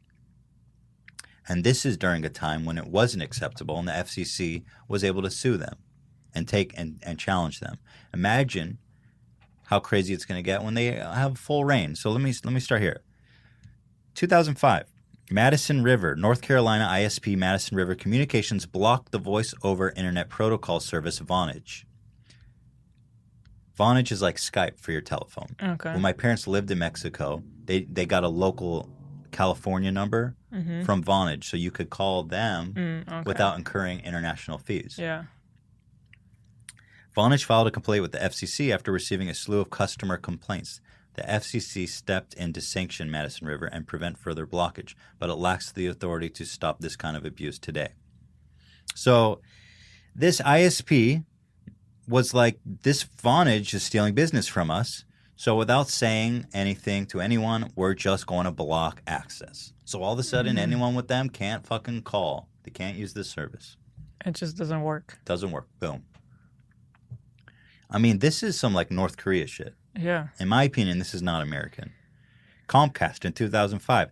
The nation's largest ISP, Comcast, began secretly blocking peer-to-peer technologies that its customers were using over its network. Users of services like BitTorrent, Nutella were I don't know what that one is. Like BitTorrent, were unable to connect to these services. 2007 investigations from the Associated Press and the EFF and others confirmed that Comcast was indeed blocking or slowing file sharing applications without disclosing this fact to its users. That is such a nightmare. So here you are. Maybe you're using peer-to-peer technology for something that's not illegal. It's a pretty wonderful thing. It's amazing. Peer-to-peer technology. Comcast, without saying a word, blocks. Nobody on Or Comcast. just slows it down. Slows it down to unusable speeds, which is almost more nefarious Yeah, because it's it looks even like worse. it's working, but you don't know it's wrong. So you're going through the settings trying to figure it out, and you're like, oh, man, this is America. Comcast wouldn't do that. No. In 2005, Telus, Canada's second largest telecommunication company, began blocking access to a server that hosted a website supporting a labor strike against the company. How about that? Researchers at Harvard and the University of Toronto found that this action resulted in Telus blocking an additional 766 unrelated sites. So here you have a company directly suppressing a political movement that wasn't Against aligned them. with their interests. It's crazy. AT&T, from 2007 to 2009, AT&T forced Apple to block Skype and other competing video phone services on the iPhone. The wireless provider wanted to prevent iPhone users from using any application that would allow them to make calls on such over-the-top voice services. The Google Voice app received similar treatment from carriers like AT&T when it came on the scene in 2009. So imagine you're at home, you're on your wireless, and you can't use FaceTime because AT&T forced Apple to block it because it competes with their own service. It's great. It's just going backwards in life. Like, I just don't know why it's such this romantic free market ideal to just lay down and let AT&T fuck you in the ass. yeah. It's just not romantic to me. I'm sorry, you guys. Windstream in 2010. Windstream Communications, a DSL provider with more than 1 million customers at the time, copped to hijacking user search queries made using the Google toolbar within Firefox. Users who believed they had set the browser to the search engine of their choice were redirected to Windstream's own search portal and results. It's crazy. So if you're using the Google search engine, this ISP Windstream hijacked it to redirect that traffic and inquiries to their own search engine. I can't believe that these companies did this stuff when it was illegal too. These are the guys who got caught. Yeah. Soon these rules won't even apply, and they can do all this shit that they want. Metro PC in 2011. Metro PC at the time, one of the top 5 U.S. wireless carriers, announced plans to block streaming video over its 4G network from all sources except YouTube. Metro PC then threw its weight behind Verizon's court challenge against the FCC in 2010 open internet ruling, hoping that rejection of the agency's authority would allow the company to continue its anti-consumer practices. So Metro PC says if you're on our wireless carrier, 4G that you pay for, they blocked all streaming video except YouTube. What?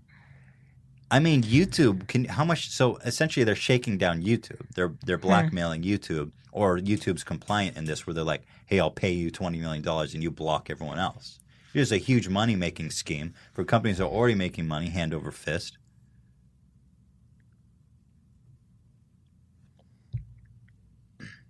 Paxfire, 2011. The EFF found that several small ISPs were redirecting search queries via the vendor Paxfire.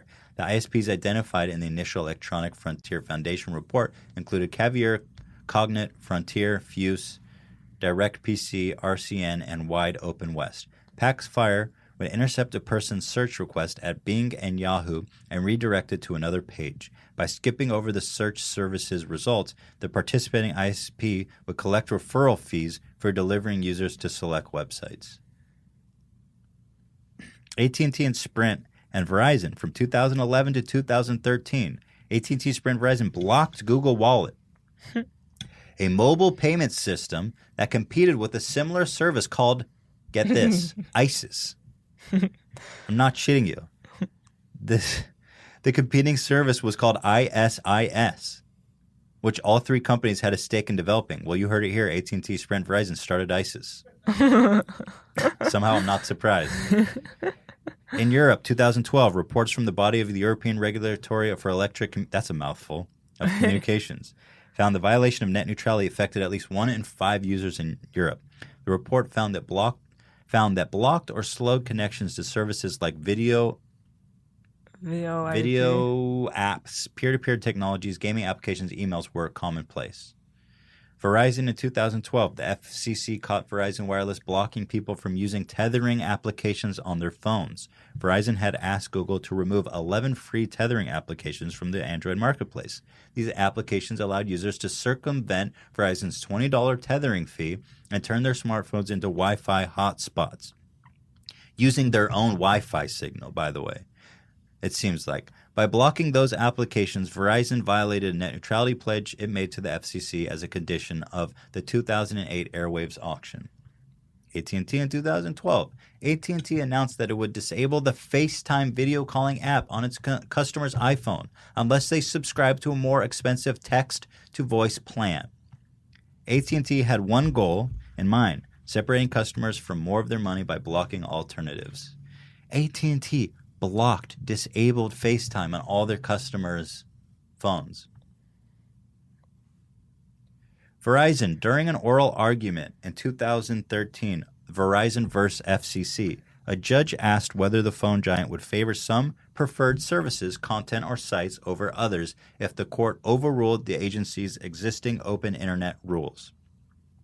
Verizon's lawyer had this to say, "I'm authorized to state for my client today, but for these rules, we would have already been exploring these types of arrangements." Walker's admission may have gone unnoticed that she had not repeated it several times during the argument. So here they are basically saying, if it wasn't for the rules, we would already be exploring these options. Yeah. And I mean, they're already doing it regardless. And again, what will the internet look like without these FCC regulations? Well, it's going to look like this here. That's going to be your menu on your telephone bill and your cable bill, your internet bill. Mm-hmm. And the United States already has the most expensive internet almost on the planet Earth. Yeah. There's no competition. If you go to Israel, I was shocked by the price there. What was it? How much were we paying? Like, I mean, if you translate it to dollars, I don't know, like $25 We were paying a month? $25 a month for like some really excellent internet there. Yeah. $25 a month. I'm paying $100 now over. Mm-hmm. I don't think you can get good internet for less than $100 now. And also the cell phone companies. $5 a month we were paying for a cell phone in or Israel. $10. It's unbelievable. I was shocked by that, you know. So here, this is my favorite part of this story. Now, once again, to counter the argument that we should not be regulating these companies, they should be free to invest and do whatever they want as the free market dictates, okay?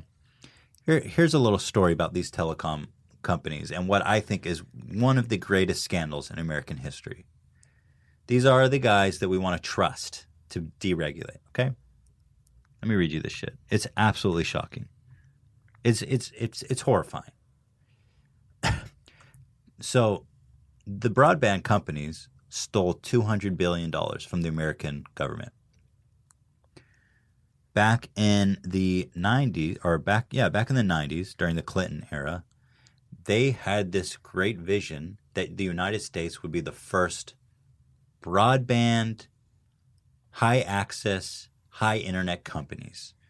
They wanted to catapult the United States into the future and give it the infrastructure to be the technological touchstone. What happened? Because now the United States has one of the slowest internet speeds of any developed country. We're last on the list, almost last on the list. This shit is horrifying, so buckle up. Basically, yeah. In the 1990s, the Clinton-Gore era had an aggressive plan to create the National Infrastructure Initiative to rewire all of America with fiber optic wiring, replacing the 100-year-old copper wires. The Bell Company, Verizon, Bell South, Quest claimed that they would step up the plate and rewire home, schools, libraries, government agencies, businesses, and hospitals if they received financial incentives. Do you want the people to see this? Because it's not showing. No. Okay. By 2006, 86 million households should have been wired with fiber. The wiring was going to be done in rich, poor neighborhoods, in rural, urban, suburban areas equally. It was open to all competition. By 2006, 75% of the state of New Jersey was supposed to be wired. Pennsylvania was supposed to have 50% of households wired. California, 5 million. Texas claimed schools, libraries, hospitals, virtually all of the state. The government, in exchange for building the networks, were given huge financial perks, such as tax cuts, not taxed on excessive profits, shit like that. So they estimate that on average, the amount of money the government gave these telecom companies to build the fiber optics, somewhere in the range of $4,000 to $7,000 per household. We're talking about hundreds of millions, upwards to $500 billion were given to Verizon, Comcast, AT&T to build fiber optics throughout the country. Mm-hmm. So what happened, dude? Let me tell you.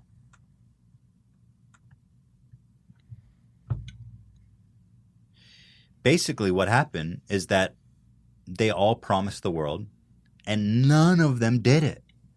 None of them did the work. So the country made people pay that? Well, it comes from taxes. That's how they Yeah. make their money. So on average, if you're thinking about how the government spends its taxes, it came out to $4,000 to $7,000 per household. That's a lot. $500 billion. And nothing ever happened. Today, they're starting to roll out some fiber optics. But the thing is, the government paid for this shit. It's supposed to be a public service. Yet, if you want fibers, you still have to pay out the ass for it. Yeah. But for the most part, even in 2017, we still have the slowest internet, and it doesn't exist. No state has ever done an audit on the monies collected by the broadband companies. No state ever went back and reduced the rates or held the companies accountable. No company ever outed the other companies. Verizon, New Jersey never said that AT&T didn't do it, for example, because they were all in on it. These are the companies we want to deregulate. You should look into that story. It's horrifying.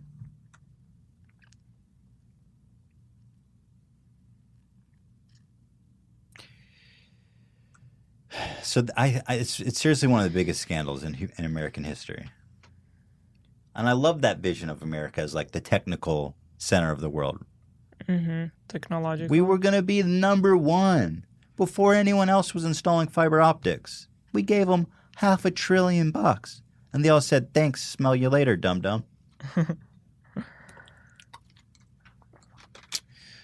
So now to get kind of back into the real world situation. And as we were saying, the internet prices are the highest they've ever been. Pretty much the highest of any country on earth. So the thought of increasing those prices in demand for net neutrality is probably less likely than what you're going to see from T-Mobile right now. Can you show this picture, Dan? So T-Mobile is already doing this shit called binge on. Why is it making... I push Control Plus and it makes it smaller. What the fuck's that about? Okay. Well, So you guys may have heard of this, binge on. They repaint it as this wonderful, great thing for you. Videos now streaming free without using your data cap, only on T-Mobile. So if you're watching videos on YouTube, Amazon, HBO Now, Netflix, Sling, Hulu, ESPN, Fandango, it doesn't affect your data cap. well, what are they selling it as? I don't understand. It's just a perk. If you use T-Mobile, these don't affect your data cap. But the money's coming from somewhere. It's a shakedown of these big companies. You know, the cost is being passed on to these companies instead of you. And what it also does is it strangles out. It's funny. They have this vision of like deregulate the market. But these companies are preventing competition by, if you're not YouTube and you're making a new YouTube, great tube, better tube, you don't have a fucking chance. Because to watch great new tube, your data plan, which is already bullshit to begin with, you end up paying more to watch something else. So all is it doing is ingraining the powers that be and strangleholding any new competition. But it's confusing me because I thought that T-Mobile had plans like we have it That's one plan. Not everyone has that. is unlimited. Yeah. Not everyone has. We're on unlimited, but a lot of people are on data, you know? And more companies that whole data thing is... Oh, yeah. The data thing is total bullshit. It doesn't cost them more to bring you data. It's ridiculous. And more and more companies are moving towards data caps. And internet providers who, for the past, 20 years have given you unlimited internet are now moving towards data caps.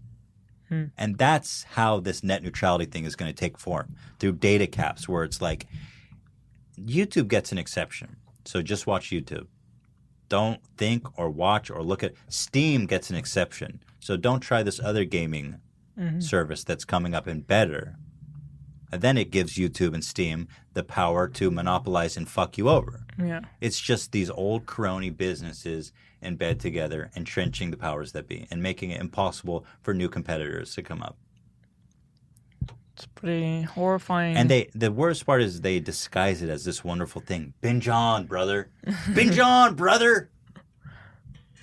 They make it a sweet pill to swallow. It's like they often say poison is sweet. A spoonful of sugar makes the medicine go down, right? Pretty horrifying reality. This is what I'm saying. This shit it's tricky. This net neutrality shit is tricky. It's manipulative. It's dirty. We're talking about Comcast, every year voted the most hated company on earth. You search Comcast on Google Images, a Nazi swastika comes up. I'm not kidding, by the way. Let me do that. They've been memed on so hard. Okay, my point is, do you trust these companies? Where's that swastika at? Oh, Google is in bed. The people do this every day on. Yeah, Google's in bed with Comcast. They removed that shit. My point is, do you trust these companies? Do you? Me, I would never. Have they given you any reason to trust them, to deregulate them? Are they the ones that stole $500 billion from the government? Are they the ones who are already violating net neutrality? Who are already having this binge on, brother? AT&T came out on the day of action to support net neutrality. Can you believe that? AT&T, we support net neutrality. Of course, the irony not lost on us. Since AT&T, which in 2012 blocked customer access to Apple's FaceTime unless they subscribe to a more excessive plan. AT&T, who spends millions of dollars lobbying to reverse the FCC's reclassification of broadband providers as common carriers under Title II. The very same protests that they're participating in to prevent. In fact, AT&T already sued the FCC in 2015 over this and lost. But of course, AT&T supports net neutrality to confuse the issue. These fuckers are tricky. That's such a joke that they would say that. They're disgusting. They pray to the almighty dollar. And it's what I'm saying. It's tricky. It's confusing. They're manipulative with this binge on. Think good. AT&T supports net neutrality. For me, it's I don't know. It's kind of like it became like a trendy thing for the big companies to say that they support it. Yeah. And to the layman who just, like, it's a buzzword, net neutrality, right? To the person who's just sitting at home watching the local news, watching the daily news, and they hear this buzzword, they don't really understand it. They're like, oh, AT&T supports it, binge on, don't regulate the internet. What do I know? Who cares? The internet was created and funded by the governments and scientists in the very beginning as a public utility. It was never meant to be owned by companies like Comcast, AT&T, T-Mobile, and Verizon. These people will never have the best interest of people. Never. So to that, I just say the price of freedom is eternal vigilance. And just by talking about it, I think we raise awareness. Just by educating people and sharing in this experience of saying, like, this is shit. I acknowledge that this is just a huge money grab that will benefit 1,000 people at the expense of 300 million. Or more. This is just this whole beginning of this whole divide of, like, the super wealthy and normal people. This is the beginning. If you if you get rid of net neutrality, the internet is our only source of organizing, communicating, participating in democracy. This is the lifeblood of our modern society. We forfeit that to these companies. Also, you're going to leave everything in the hands of these big companies to decide what is what. Like, how are they even going to decide what goes in which plan? You know what I mean? Like, does Reddit go in a Facebook kind of brand that they are going to charge this much for? Or does it go with Wikipedia and they're going to charge this much for it? They're going to bundle it in with the Christian network just to make you pay more. It's like, who's going to be making these decisions? People probably have no idea what they're talking about. Of course. It's like a real dystopian future. I mean, this is the beginning of some really horrible, slippery slope. So I say, share the awareness. Let these politicians out there know who are, speaking and voting in support of getting rid of net neutrality, that if they do, they forfeit their jobs. Let them know that you don't agree with that. If you go to a website, battleforthenet.com, which I'll put in the description and here in the chat right now, then you can easily fill out a form on this page with your name, email address, zip code, telephone number, and a letter to the FCC and your government body, to the Congress, saying that you don't support it. And have your voice be heard. So that's pretty much it. That's pretty much all I have to say about that. Yeah. I think even just by understanding the issue and knowing what it means and knowing what your opinion about it is, it already helps, because the worst is when people vote on something they have no idea what it actually means. Like a lot of people were saying with Brexit, people voted and only afterwards realized what they voted for. I think in this day and age, when there's something at stake or something to the vote that disadvantages the majority of people who would vote on it, it's this war of information, of confusion. That's the only way stuff like this wins. Because if people understood what it would never pass. That's why they spend millions of dollars on campaigns and influencing information. Why they own, why Rupert Murdoch of all people owns almost every telecom company. I don't know. I'm telling you, this is important, guys. So if you're in the comments, I'm curious. I haven't heard a really persuasive counter argument, and I wonder if there is one. If you happen to have one, or you think that you have an interesting counter argument, I'd love to hear it in the comments. But anyway, guys, not the most funny or fucking lighthearted one, but I thought it was suiting considering the situation we're in. We made a video about it previously on H3H3, and I really think it's important, more important than most people understand. People are saying call Joey in the chat. Do you want to call him to it? And now to finish off this podcast, let's call up Joey. People don't give a fuck about net neutrality. Let me just call Joey. This is the last episode I'm being serious on. Nobody cares. They just want to hear Joey salads. No, people care. Let's get Joey on the phone. Hopefully he's taking a dump like last time. Hello? Joey, you're live. Oh, damn. How you doing? Caught me off guard. I always just assume every time I call you, it's live. Oh. Well, yeah, I was jerking. Oh, my God. I was saying, I hope you're taking a shit. Would you usually answer the phone when you're jerking off? When your friends call you? Well, no. I was only when I call you. Like this and it accidentally clicked the answer button. What are you watching? I'm kidding. I'm just trying to park my car. What? You trying to fuck your phone? I'm trying to park my car. Oh, you're not jerking it. That's what's interesting. Trying to start this car? So I'm just curious if we can get it.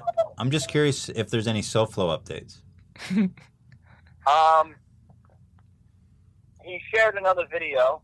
Okay. That's the only update. He put me in a group with his goons, and the goons are sharing me. Oh, you got the goon shares. We asked for not the goon shares, though. We said 4 legit shares. No, it was at a good time, but it was his goons, his posse shared me. So it wasn't on the SoFlo page. No, it was. You got people. Oh, it's his sharing people. So he people work for him. To them, and then they shared me on SoFlo. Okay, good, excellent. So just to keep the count, you're at 2 legit shares and 1 nighttime share. Yeah. So in my opinion, he still owes you 1.5 more shares. Yeah. Okay, we're gonna follow this closely and make sure, or my name isn't Pope Francis III. All right, Joey. Well, I hope you're doing well. Yeah. Thanks for keeping up on things. I wish you the very best. What are your opinions on net neutrality? Honestly, I don't even know anything about it. Okay, that's fair. Give me a quick rundown, and I'll tell you my opinion. We just talked about it for like an hour and a half. Oh yeah. I'm not sure if people are ready to rehash that. But you know what would be I'll interesting? leave it like this. I would want it to be the most free version of the internet, where less government control, whatever option that would be in the net neutrality situation. So that's the complicated matter, is where it's like free and government control almost contradict each other in this case, because without the government control, the big companies are making it less free. I'd rather the companies have control than the government. Really? Really? Yeah. So this is some interesting real world shit. Wow, so even if the companies government makes things work. So this is what's happening. Tell me what you think. The government is saying they're passing a law, net neutrality, which means nobody can regulate it. They says they make it illegal for the companies to control the internet. That's the whole purpose of the regulation. Oh wow. That's what it means. It's like an anti-government bill. Essentially, they're saying the internet is free as open and nobody can control it. Then on the other hand, the telecommunication companies are saying, I don't want you to regulate it because I want to control it. So let me give you an example. Yeah, I got to do research on this that's very complicated. I have to do research. I'd love to talk with you about it because you seem like someone who would be against net neutrality, and I think this would be a really fruitful conversation. Yeah, definitely. I'm going to do research in a little bit. I mean, I don't know how long you're going to be live for if you want to talk about it. Let's talk. I'm going to call you up next week. I love this weekly Joey salad update with the salad man. The weekly salad. Yeah, the weekly salad. Sounds good. All right, so do some homework, and let's talk about it next week. All right, cool. All right, that sounds great. I wish you the very best, my friend, and I wish you a very, very ranchy evening. Thank you. All right, peace, dude. Well, bye. Bye. Love that guy. Love the salad man. This is what dreams are born, man. You start memeing on a guy, you call him a salad head and shit, and now you're best friends. That's the internet. The Poe law, what was it? Poe's law. I feel like it's a continuation of where we started this episode. It's a full circle. All right, I guess that's about it. Cool. Was that boring? Nobody cares. People just want to laugh. Sometimes I got to get serious, though. It is important. I think it's important to me. But that's the way the cookie crumbles, my friends. So with that, I wish you all the very best. We'll do a little after show, so don't go away. But for the purpose of the podcast, I say thank you all so much for watching. Thanks for watching. And next week, we'll be back with Jack Films and Eric from Comment Etiquette. And the week after that, you will not want to miss because we have Rudy Pantoja Jr., a.k.a. Humongous, joining us. We're flying him out from Seattle, and we're putting him up. And I'm super excited. I mean, talk about VIP guest. That's incredible. We're going to meet the man, the myth, the legend himself. All right. So thank you guys all for watching, and we shall see you next week. Goodbye. Peace.